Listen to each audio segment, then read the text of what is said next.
Good morning and welcome, everyone. My name is Mickey, and we're glad you're all here. Just a few things to remember before we start. First, this is not an AA meeting. It's one member's take on the exact nature of the wrong as described on page 64 of the AA Big Book, and the solution found in the 12 steps. This meeting is being recorded and it's being streamed live on Facebook. Woohoo, we're out there. Also, please remember that this is not an all-share meeting. Rather, it's a question and answer for Paul on his take of the 12 steps. For details on all of Paul's events, his story, Under Arrest, his books, those fabulous elusive t-shirts, and past events videos, check out his website, zenbitchslap.com. So to get things underway, I've selected a little passage from the AA Big Book, and then I'll hand it over to Paul. Today, we're going to go back to one of the stories in the Big Book. I learned how to handle sobriety. And I'm going to page 558. This is the last story in the book. And I think that there are a few things that might get Paul going today. On page 558, it reads, all these things and many more AA gave me. Or let me start at the paragraph before. As sober days grew into sober months, and then into sober years, a new and beautiful life began to emerge from the shambles of my former existence. The relationship between my wife and me was restored to a love and happiness that we had not known even before my alcoholism became acute. She no longer weeps in the night. As our children grew up, I was able to be a father to them when they most needed one. My company advanced me rapidly once my reliability was established again. Regaining my health, I became an avid jogger, sailor, and skier. All these things and many more AA gave me. But above all, it taught me how to handle sobriety. I have learned how to relate to people. Before AA, I could never do that comfortably without alcohol. I have learned to deal with disappointments and problems that once would have sent me right to the bottle. I have come to realize that the name of the game is not so much to stop drinking as to stay sober. Alcoholics can stop drinking in many places and many ways, but Alcoholics Anonymous offers us a way to stay sober. God willing, we members of AA may never have to deal with drinking, but we have to deal with sobriety every day. How do we do it? By learning through practicing the 12 steps and through sharing at meetings. How to cope with the problems that we looked to booze to solve back in our drinking days. For example, we are told in AA that we cannot afford resentments and self-pity, so we learn to avoid these festering mental attitudes. Similarly, we rid ourselves of guilt and remorse as we clean out the garbage from our minds through the 4th and 5th steps of our recovery program. We learn how to level out the emotional swings and get into that got us into trouble both when we were up and we were down, and when we were down. We are taught to differentiate between our wants, which are never satisfied, and our needs, which are always provided for. We cast off the burdens of the past and the anxieties of the future as we begin to live in the present, one day at a time. We are granted the serenity to accept the things we cannot change, and thus lose our quickness to anger and our sensitivity to criticism. Above all, we reject fantasizing and accept reality. The more I drank, the more I fantasized everything. I imagined getting even for hurts and rejections. In my mind's eye, I played and replayed scenes which I was plucked magically from the bar where I stood nursing a drink and was instantly exalted to some position of power and prestige. I lived in a dream world.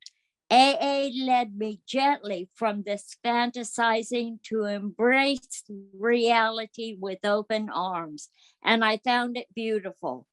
For at last I was at peace with myself and with others and with God. Ta-da! Does that Well, give you anything to go by, Paul? sure, honey. You never disappoint with your readings. Yes. Yeah. So, all right. So, good morning, Paul Alcoholic. Thanks for having me. Yeah, he's just witnessing the effects and changes that happen when we submit ourselves to the influence of the power, whatever you want to call it, through the mechanisms of recovery. And again,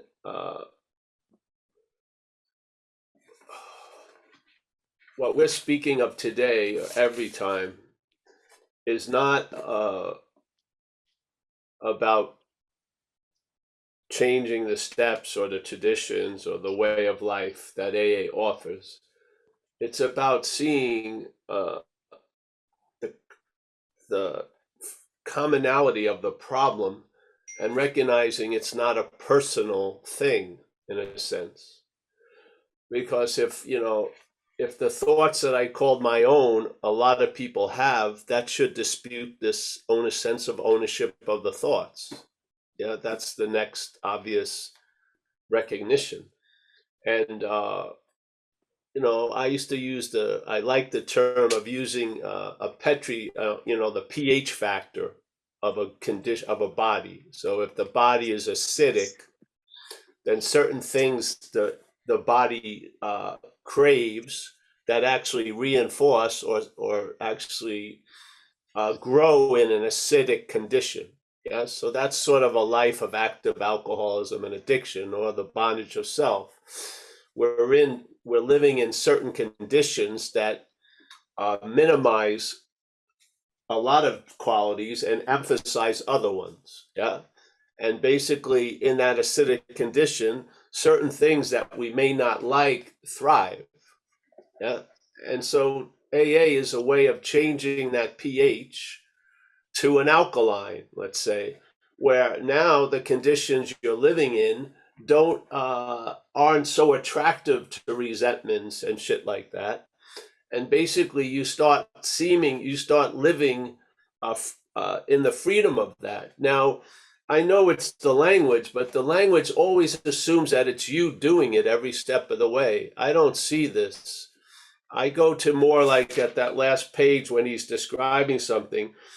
That would be what, like Kurt says, it's self-imposed. So this all this yapping about something isn't him, and it's not him that stopped yapping. Yeah, it's a head playing to him.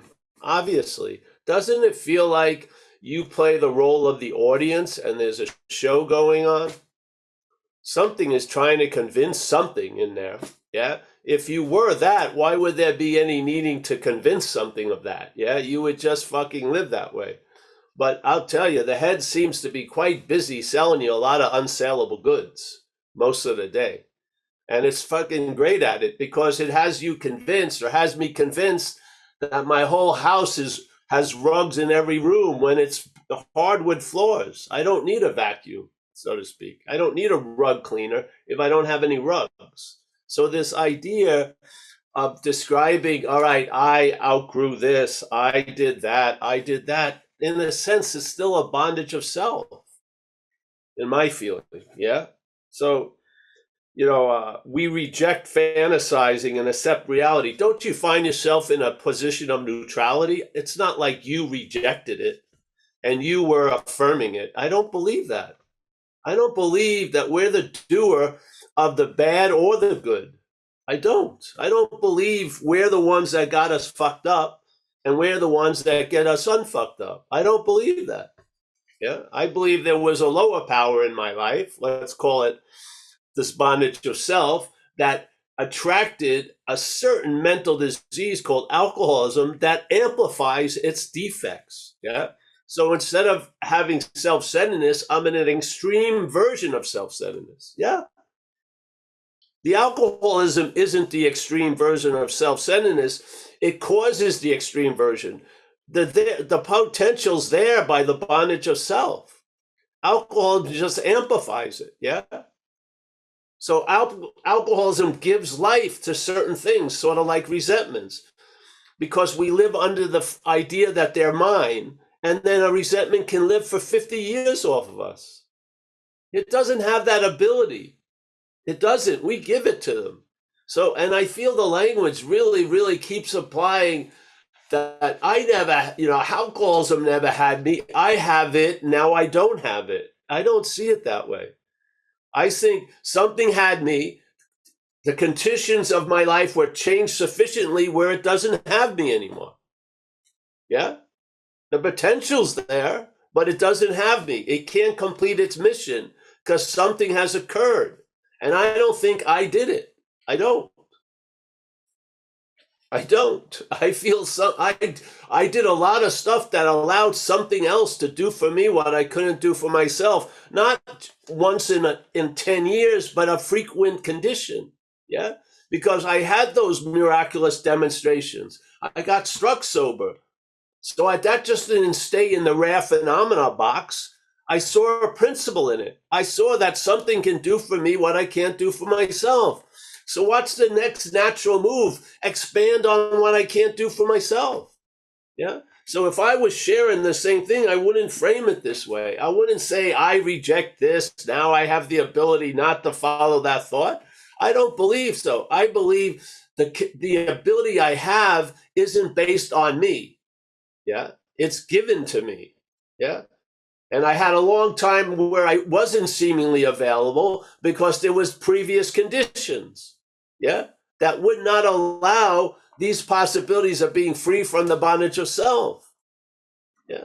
So the program, I submitted myself to it because I knew I was fucked.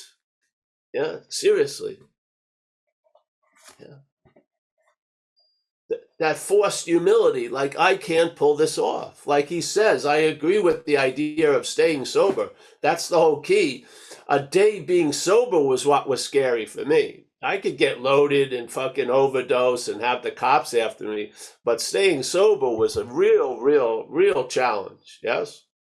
So this is what happened. This is about not drinking. It was about I couldn't live sober. I needed to change my feelings a lot, because I believed all these feelings the head was telling me I had. Really, I did. I believed I was in much worse condition than I was, completely. Yeah. I believed there was no way out when there was a way out. Yeah. I only see things in one way, and I was fed a story. I was fed a story. It's not my story. I was fed a story. Yeah. And I adapted, and then there was an identification as that, and it became my story. And it almost fucking killed me. Yeah. And there's pride in being a junkie. There's pride everywhere. Yeah. So, yeah, that's what I feel we can offer. Not another exposition of the steps. They're great, but they don't need to be changed. What I don't feel we've ever had a clear diagnosis of the root of the problem. I just don't. We knew all of its effects, but it was very vague. Is it ego? Is it this? And what does ego actually even mean? What does self actually mean? Yeah. Yet self is pronounced probably the most used word in the big book. Yeah. Yet it's vague. What is it? What's self? What the hell is it? Or what it isn't is great, which is it isn't you and it isn't me. That's the most important knowledge, is it's not you. Yeah, because that's where its knowledge becomes our knowledge through our identification as it. And that's why it says self-knowledge avails us nothing. It doesn't say knowledge avails us nothing. It says self-knowledge avails us nothing. Yeah? That little self that comes before a lot of words we don't like pity, self-immolation, self-hate. There's a whole lot of shit that seems to be the tail of the beast called self. Yeah. So we figure if we wag the tail enough, we're going to throw it off. No, you got to get rid of the dog, so to speak. Yeah. And maybe you're the dog. And that's why you never get to the possibility of getting rid of it, because it would include getting rid of you. And that's not in the mental landscapes, that's not that attractive. But if you see it's not you, there's a freedom from it. There is. Yeah. There's a freedom from it. Because let's say you reject fantasizing and all this, the next day you could accept it. Yeah. Because that's how our conditions goes, doesn't it? One day I have the ability to reject, then the next day it doesn't seem I have any ability at all to reject. And then I'm totally defeated. What's defeating me? Not the thing that I'm rejecting or not rejecting. It's the idea of me. Me. Yeah. So that's what I have to say about it. We're not changing fucking thing. The principles are sound. Everything works. I just feel where the real infusion of light would be concerning the exact nature of the wrong. Yeah. There's been a lot of light shed on the steps. There's a lot of expositions and books and people, seminars. You can learn a whole lot, but the steps stay the steps, yes? But where is a clear description of the root of the problem? Is it alcohol? No. Is it drugs? No. Is it what then? Where does the problem reside? In the head. So do you have a tumor in your head that's alcoholic? No, you don't. It's an activity, yes? You can't take an x-ray of it. You can't isolate it and say there's the thing, because it's us, really.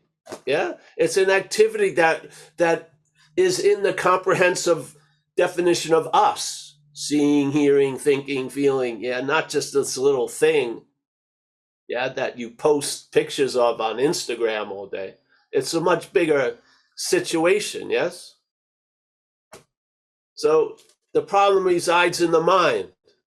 The mind seems active, doesn't it? Quite a lot. So I would say the problem probably has the nature of an activity.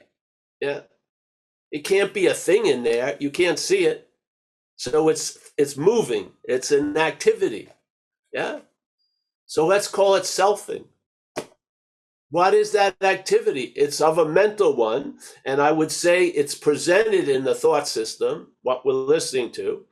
It affects our perceptions, so that affects how we see things. I don't mean the mountain from the tree, but someone's, look on their face. We take it to be, they're out to get me. You know what I mean? It's insane. So it affects the perceptions. It's in the thought system. It plays around with emotions. Most of us don't even know the difference between anxiety and excitement. Yeah. It just slaps a name on something and tells you, oh, that's anxiety. The same thing, the next day it may say, that's excitement. we don't seem to have much of a clue. We go live a day and we don't know actually really what happened, and we get home and we wait for the head to tell us, you had a bad day today, Paul. Oh, great, thank you. Weren't you in the day and you would know? No, I gave up that possibility years ago. I'm just waiting for it to be told. Yeah. How I am, how you are, how I'm going to be, how you're going to be. It's freaking this thing's playing God. And then we bitch about it. Yeah. We bitch about it, but we don't see it clearly.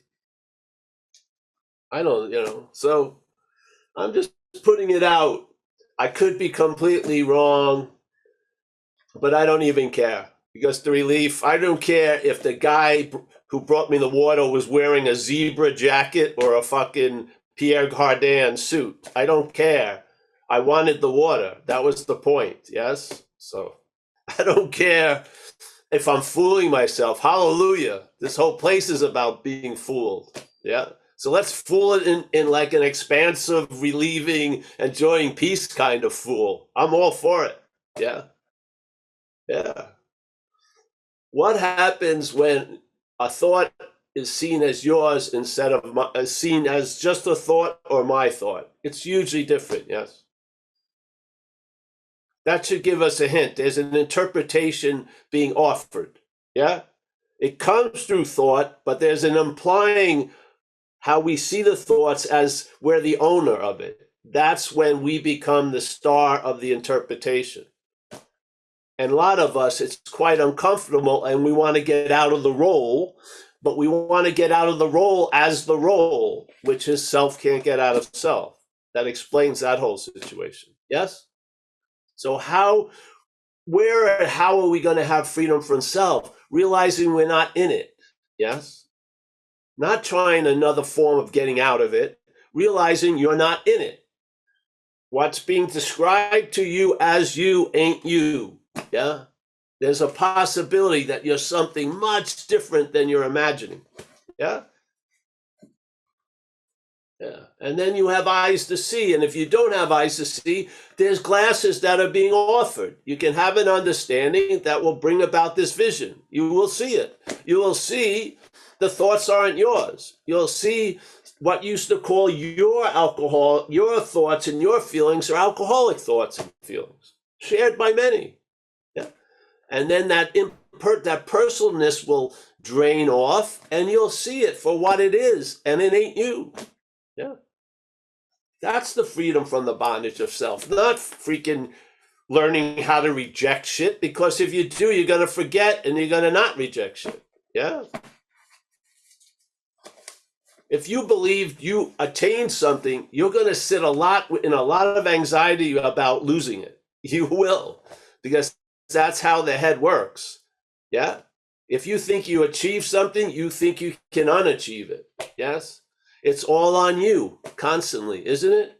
All the weight's on you. It's like that guy going in the train in that example from this teacher Ramana Maharshi.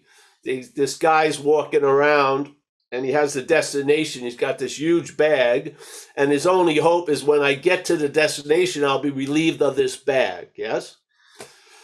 And it's a long walk, and he doesn't know any better. And some guy sees him and says, hey, you're just around the corner from the train station.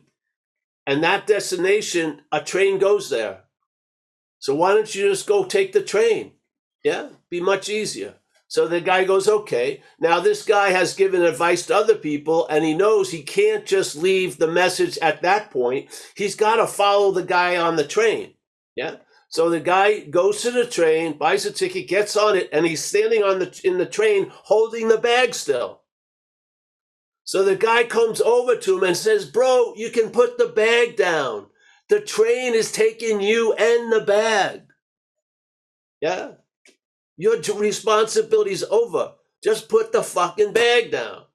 Yeah. He couldn't see because he did it before and he only told the person about the train.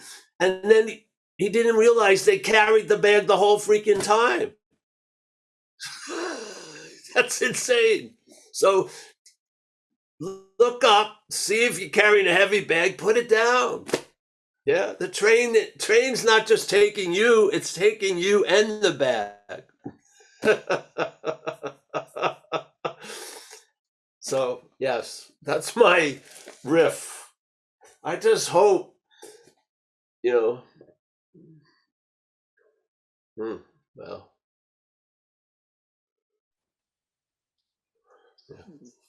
yeah, the ideas in our community. That's really the only thing I could have hoped for. Yeah, we've been sharing this for 30 years or something. It's in there. So that's the job. I'm already retired. Yeah, yeah. The mission's already been completed. Now, if it grows or doesn't grow, it's not I have nothing to do with that. I just showed up and put it out there. That was the seed assignment. Yeah. And I realized I got to go on the train and tell the people, yeah, you can put it down. You know what I mean? You can't just give the message. You sort of got to have a follow up to the kid because the head's going to make it something. It is. Yeah. It's going to include itself in the story of its own absence. That's what it's going to do. It's amazing.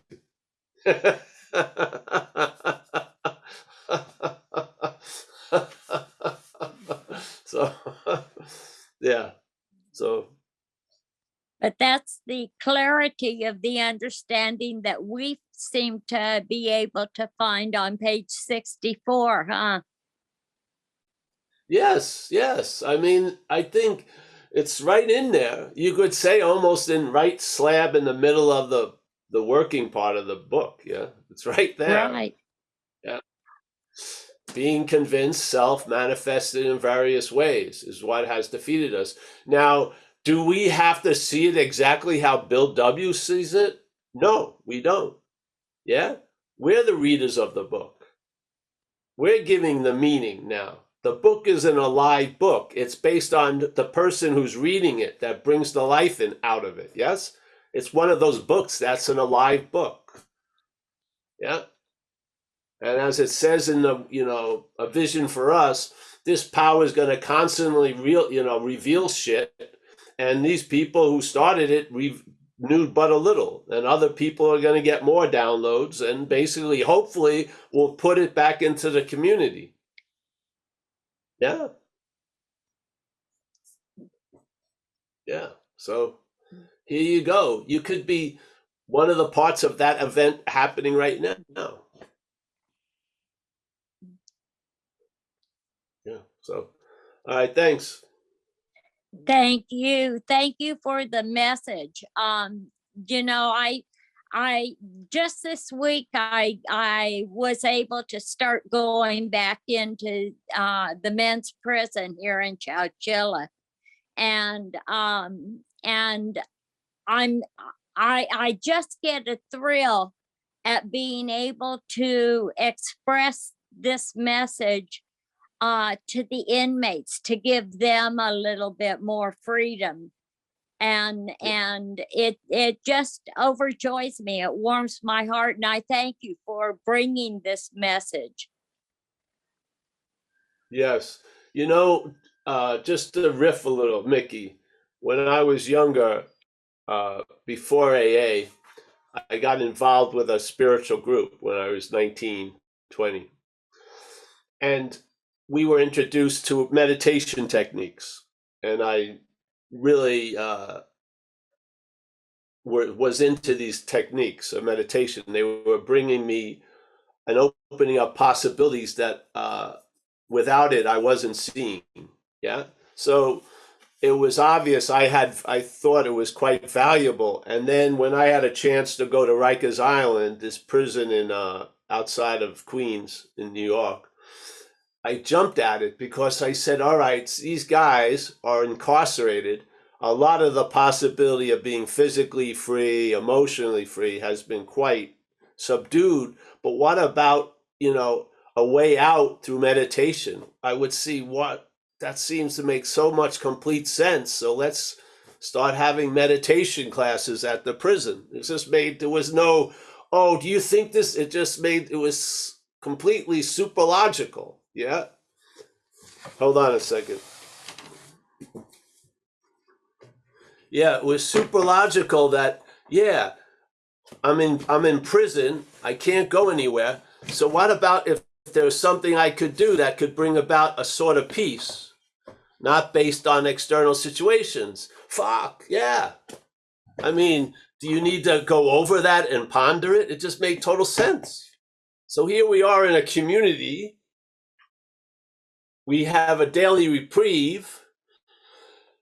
And then, all right, the daily reprieve from the drinking and using. But what other reprieves are available daily? Yeah. Maybe we could have a reprieve from the exact nature of the wrong. Maybe we could have a reprieve from the causes and conditions. Yeah. Not just the alcohol, the drinking, and the using, but to the point where we get a new attitude and a new outlook. And I start from a sense of satisfaction and contentment instead of fucking ravenous urge and like fucking just psychotic. Yeah. So, I mean, all right, now we've got the basic gift. We have a daily reprieve, but what can we make out of that? Well, I don't want to have what I can make out of it. I want to have what it can make out of it. Yeah. That which I'd call or deem the higher power. I want to see what it can do based on this daily reprieve. Yeah. And I have been shocked into wonder and awe by watching what it does to people in the program, and it myself included.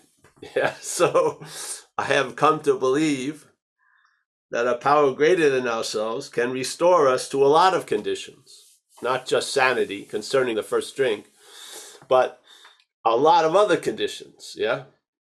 Yeah. So, yeah. The head always wants to put a ceiling on everything. It does. Well, It isn't wants to this put a kibosh on growth. It says, all right, I'll begrudgingly let you grow, but now not past 6 feet, not past this. Yes. It wants to play God constantly.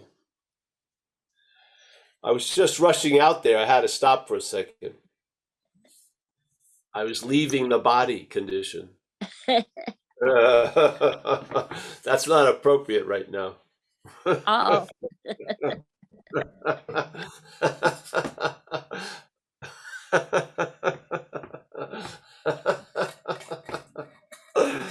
Uh,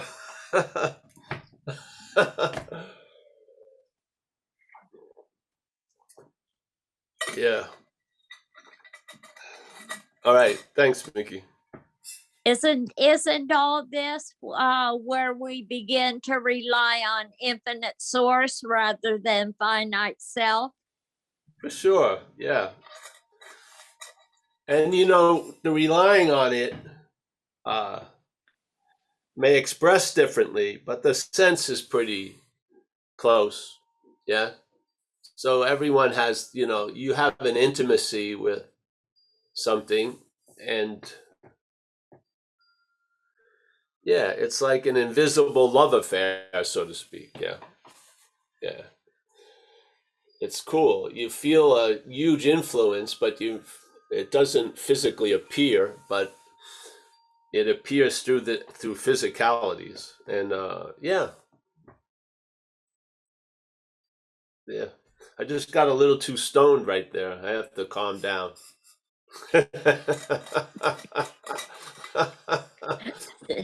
Been there. You don't want to see the first transcendence in Zoom.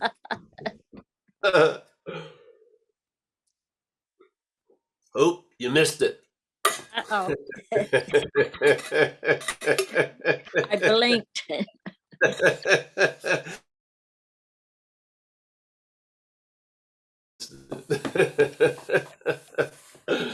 All right. You want to take over, Mickey?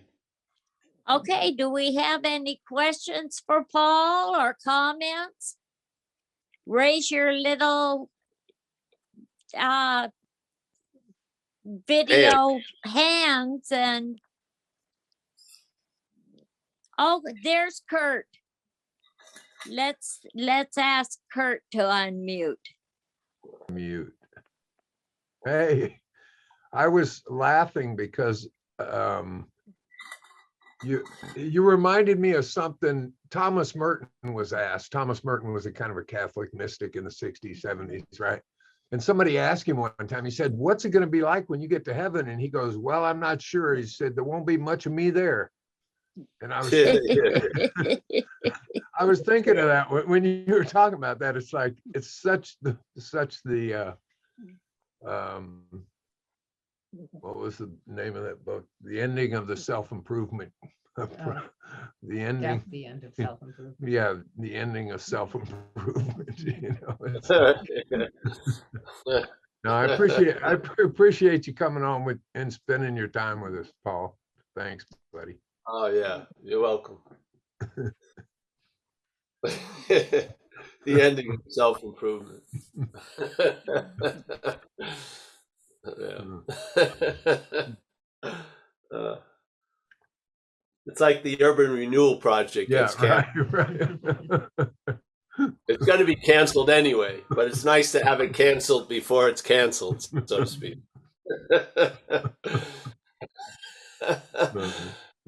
Yeah. How can you enjoy a meal when you're moving? Yeah. You're constantly moving. Enjoying peace of mind is it's not a newfound ability. It was a never lost ability. Now it's become obvious where you can enjoy peace of mind. Yeah. Yeah.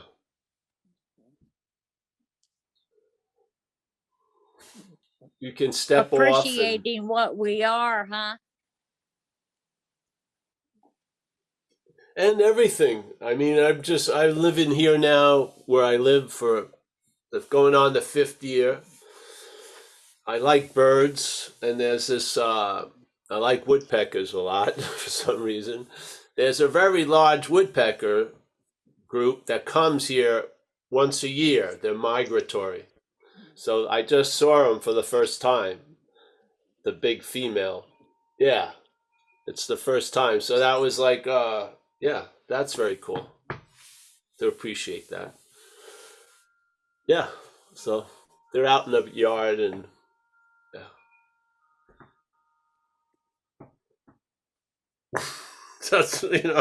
That's how it goes. A new pair of glasses. I follow the migratory patterns of certain birds. That's what I'm looking forward to today. I didn't know it was going to be today. Yeah, but now I do. Yeah, it's great. Yeah. Who's going to enjoy peace for you? Yeah. Who's going to enjoy peace for you? Yeah. It's found on the People could talk to you blue in their face, describing what peace is like.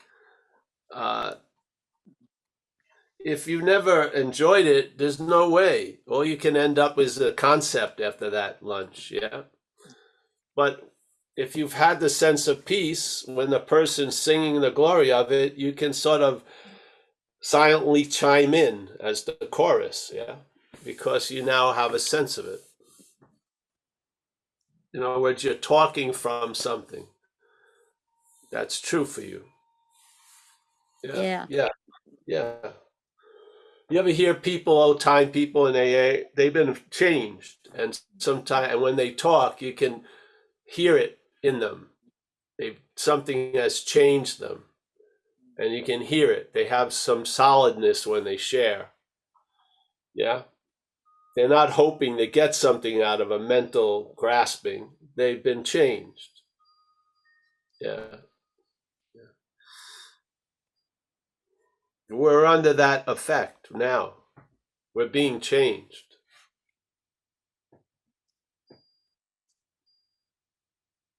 That's being given the new direction in life, huh? Well, look at what you were doing out there when you were loaded. The head was playing God and was trying constantly to change how you felt.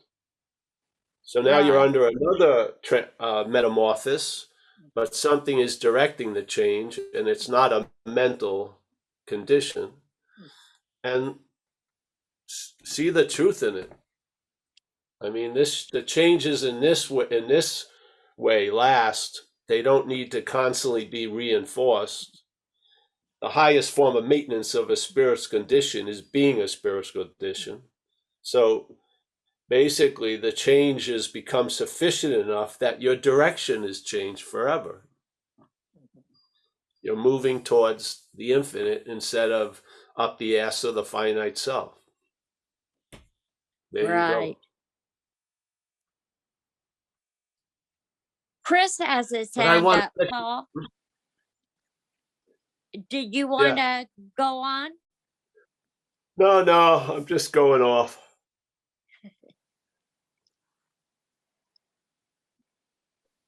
You want to see what Chris has to say Yes, this yeah. morning? Yes, sure. Hi, Chris Alcoholic. Thanks, Paul. I wanted to ask if you could expound on being free of self as self. If Being free from self as self. yeah, you often talk about the inability to be free from self as self, and I'm wondering Yeah, if you could kind of expound on that a little bit. well, yeah, if you get the experience of being free from self as self, you've probably gotten it through paying a lot of money for a controlled environment. And that peace goes away as soon as the control environment is not controlled. Yeah. Yes. So you can have a sense of being free as self, but you probably paid like $5,000 for it, and a 10-day retreat in the middle of Costa Rica somewhere with everything controlled and maintained, so nothing seems to bother you. But most people can't live in a 10-day retreat for the rest of their life in Costa Rica. Yeah. So basically, free from the bondage of self will save you a lot of cash, a lot of ways. And then when you go to Costa Rica, you may just like Costa Rica, but you'll be free going there, and you'll be free when you're there, and you'll be free after you leave. Yeah. Because you're clear, and may not look like what your head thinks looks like free. Yeah. But you will have a substantial emphasis on the infinite instead of the finite self. Yeah. So I think a lot of people want to be free as self, from self, and it costs them. Some people pay $60,000, and some other people do whatever. Yes, or they try to meditate 18 hours in a row or whatever. So maybe there's a possibility of getting a sense of being free from self with time as a quality, or there's freedom from the bondage of self, which is the freedom is not of time. It expresses in time, but it's not of time, and it may not demand much from you. Yeah. Yeah. So that's how I would say it right now. Not always the cases, but isn't that what a lot of people are doing now? They're going into spiritual vacations, and I don't see many people setting up retreats in Hoboken, New Jersey and shit. They're usually in beautiful locations, and everything's controlled. The food is presented. You get foot massages and shit like that. You can feel pretty good as a self there. Yeah. But then there's you can't live hermetically sealed, so to speak. Maybe you can try it. I've never had the wherewithal to try it for long. But I needed more like a dog shit awareness type of freedom, which is just seeing what you're not as what you're not looking from what you're not as what you are, seeing what you're not as what you're not, and losing interest in everything else, really. I don't care if I'm free or I'm not. It doesn't matter. Yeah, I really don't. About a half hour ago, I could have been free. I felt like I was leaving the body there for a minute or two. You could have witnessed it on Zoom. I could have passed away and fell down, and you'd still be waiting for me to come back from the bathroom. I'm never coming back.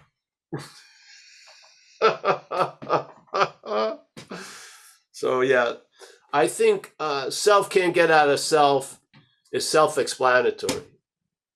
You must have felt it. Yeah.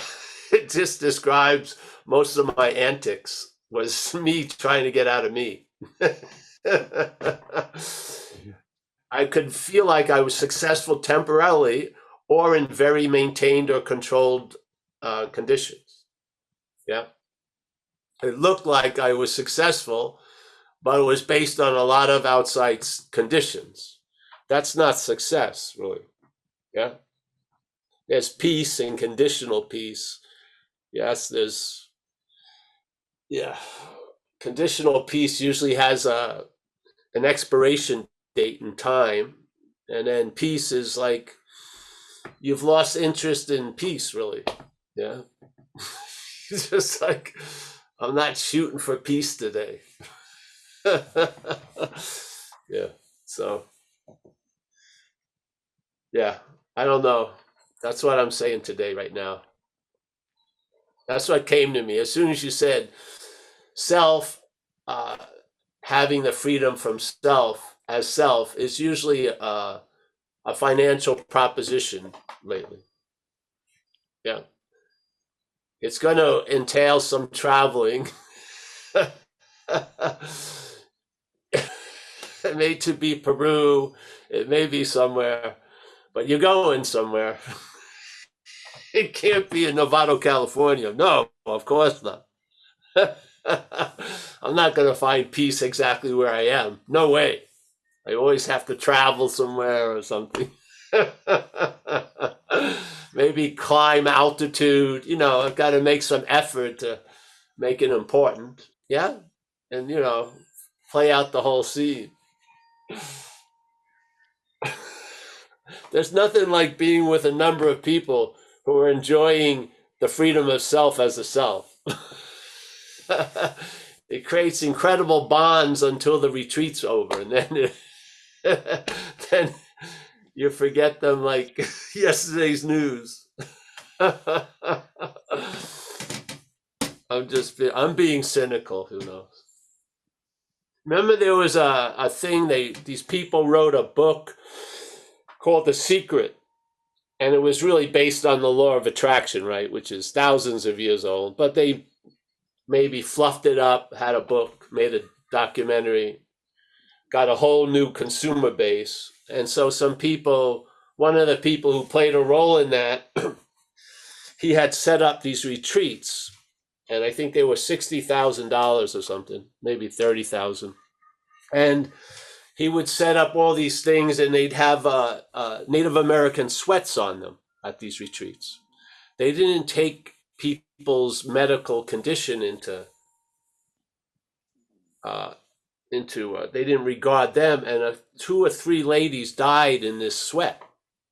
So they had paid $60,000 to die in a sweat, really.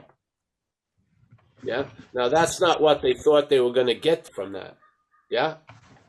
And maybe just an hour before the sweat, they were experiencing the freedom from self as self, a temporary one. Yeah. So we'll go to such extremes to be free as self from self. Yeah, we will. Extreme. Yeah. I can see in most cases it could be seen as a bondage of self. Yeah. That strong desire to be free as self is another form of the bondage of self. We're not talking about that here. We're talking about seeing what is the platform for those drives as not us. So maybe those drives won't have much play in your life anymore. Maybe you've done enough to see exactly what it can show you, which is it's failed. Yeah. It's like every savior is going to fail you because you actually don't need to be saved. Yeah. What you are is already what you are. There's not going to be a better version of it. Yeah. That's my opinion. So, yeah. Thanks. Yeah. I don't know if that helped or not. Neither do I. There you go. That's a perfect answer. Yeah. And my video got disabled there, so I wasn't trying to like. Anyway, I couldn't turn it back on. That's great. Something did for us what we couldn't do for ourselves. It turned off your volume. Self disabled myself. So, That's good. That's good. It's so intent on hearing it can't hear it. Yeah. Oh, this is a nice day. Thanks, Chris. We can go over it again. yeah, thanks. Yeah. Yeah. Okay, we have a couple more hands up. Are you ready for them, Paul? No, but go ahead. Okay, well, here comes Bill and Kathleen. Bill and Kathleen. I don't know if I can take a 1-2 punch. Hold on. Well, You tough enough. got We're two getting for ready the to- price of one right now. All right, bring it on. Yeah, that first, I really appreciate your message. The message that you give comes through you. It's helped me immensely to kind of marry non-dual with my AA experience, which is about 16 years now. It's helped give me a lot of clarity with a lot of things. But there's something I just wanted to share that just popped up during this group, and I was about 1 year in. I think it was my first year in recovery, and this old guy come up to me after the meeting, and he said somebody was there, and they were celebrating their 30-year anniversary or something. He said, "You want 30? You want 30 years of sobriety?" And I said, "Yeah." And he said, "What the hell do you want to be 80 years old for?" He said, "There's nothing you're going to get at 30 years that you don't already have already now." He said everything, there's nothing that he said, I forget the exact words, but the message I got was everything there ever is to ever get, I already have, which is kind of the message of the non-dual path. And something, it's almost like you said that message landed somewhere really hard in me, because I had been hearing things in meetings like time is things I must earn, and time takes time, and you got to have 5 years before you get your marbles, and then another 5 years at 10 years to play with your marbles. And there was all this time-based, like some magical thing was going to happen at some time in the future when I'm going to be okay. And basically that guy told me, you're okay now. And if I could just accept that now, and something in me hit, and it changed the whole trajectory of AA, my journey, to where a lot of the sharing that I've done might be considered out of conventional norms of what was kind of being shared at the meetings, like the things I just said about oh, it takes a certain amount of time to get better and this and that. And kind of been like a little bit of an AA, I call it rebel with a lot of sharings. And I've shared at meetings a lot of those things I just said about time and this and that. I'd always say that's just a bunch of old AA, old wives' tales. None of it's even true. And I would share that you could be fine now. I mean, there's nothing you're going to get. There's nothing that the higher power is going to give you next year that you don't already hasn't given you already. It's there if you could just accept it. But I don't know. It's not so much of a question, but just more like an observation. Something just popped up while I was sitting here with things, and it just kind of came back to memory of that time, and it really changed my trajectory of the so-called spiritual journey or whatever. And it's like taking just, it landed back then, but it took about 12 years for it to really land, I guess, and attending here and the non-dual meetings, it's just very helpful to me, because I don't know many people personally around where I live at meetings that see it that way. So it's good to have some support, knowing that there are others in the world besides me that see it that way about the journey and being there and time and all that stuff. I don't know if that made any sense, but that was it. Yes, it does. Yeah, it's nice to have a community, always. Yeah. But the thing is, certain expressions, people have seen patterns in growth. It's not the source of the growth that's growing. It's the expression of that source is growing.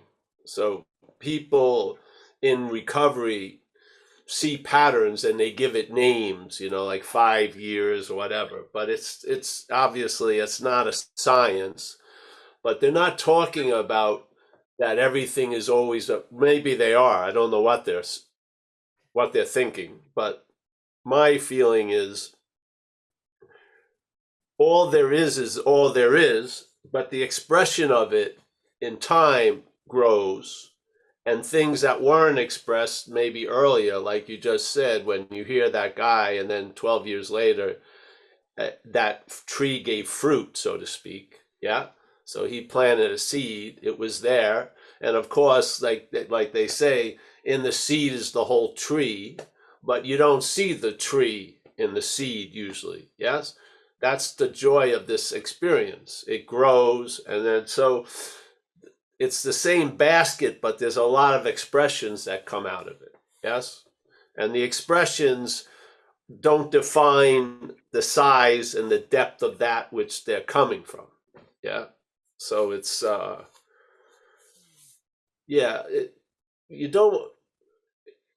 there's a thing in the Course in Miracles about level confusion. And so it's easy to confuse the level of, let's say, relative expression with absoluteness. Yes. And like we have an extreme example of the person's in a house and the house is on fire. And, I'm not going to go there and tell them there's no house and there's no fire. I'm going to tell them where the nearest water is. Yes, that would be the appropriate response. Yeah. And then after the fire's out, maybe you can sit with them and go, hey, man, don't you seem to be at a lot of fires. Maybe there's some kind of connection. Yeah. Yeah. But to me, that there's a statement of, the perfect could be the enemy of the good, so to speak. Yes. So the absolute is the absolute.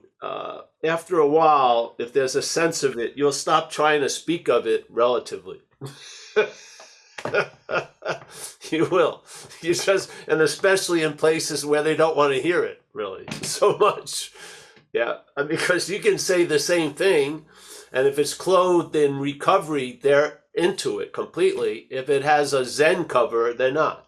So it's not the message, it's the package. Yeah. And you've got to realize that. Some people, so do you want to be, super absolutely true with that package, or do you want to change the packaging so the message can get through? I'd go with the the latter. Yeah. You don't, what you are speaks louder than what you're going to say. Yeah. So, yeah. Yeah. That's where I've come to with it. Yeah. I haven't been at too many live meetings lately but yeah. But it's in our book. I mean, look at it. 64 gives you a very clear direction of how you could do an inventory. I'm not saying that's the only way you can do it, but it's giving you a pretty clear description of what you're doing with an inventory and what you're looking for, which is selves, manifestations, because they have defeated us. Yeah. And we're going to do an inventory on some of the common ones so that we can recognize what's defeating us and then bring it to step 6 and 7. I don't think that reading we had, they were speaking about something, attributing it to 4 and 5, but I think it's more 6 or 7. That's what you see through 4 and 5, you bring it through 6 and 7. Yeah, to me. That's sort of like that's like the garbage day, the garbage, yeah. First you acquire the garbage, you put it out. Putting it out would be garbage day, step 6 and 7. Yeah. Yeah. So, yeah, but I'm happy everyone's here. And that's how certain things I heard, and I never, I've heard them many different ways. And then some of them, I've heard them the last way. And I haven't heard them in any different way for years. Yeah, that's another experience here. You will hear something and then you'll hear it differently, but there's a point where you'll never hear it different again. It just becomes conclusive. Yeah. I think it has a lot to do with that ability to be convinced. So, yeah. I feel like as you were talking, I was, I reflect back on the recovery journey for myself, and about the first 5 years or so, that was when I was more defensive against, when someone would share at a meeting something like, it takes 10 years to have your have your marbles. I would feel like I had to say something because I didn't believe that. And here I'm the new guy, and here's the senior member of AA saying something. And I was just like, I got to know the truth here. Is that true or is it not true? And it was like I was, for my own sake, I don't know. It was like I needed to know what's true or not. If that's true, or if that's not true, I guess. I don't do it so much anymore. I hear the same stuff. It doesn't bother me anymore. But early on, it was like, is that guy full of shit or not? I needed to get that clear in my own head, I guess. Well, you can be pretty sure we're all full of shit. So, but the idea, my friend gave me a saying once, which I like, which is when you're at a meeting, agree or disagree, but just do it silently. Yeah.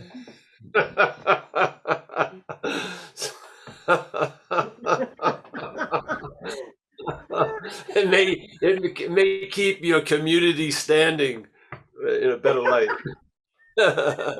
So I just keep moving. Choose your battles well, so to speak. Yeah. Well, before we're muted, I just wanted to say how much I appreciate you. Thank you so much. Oh,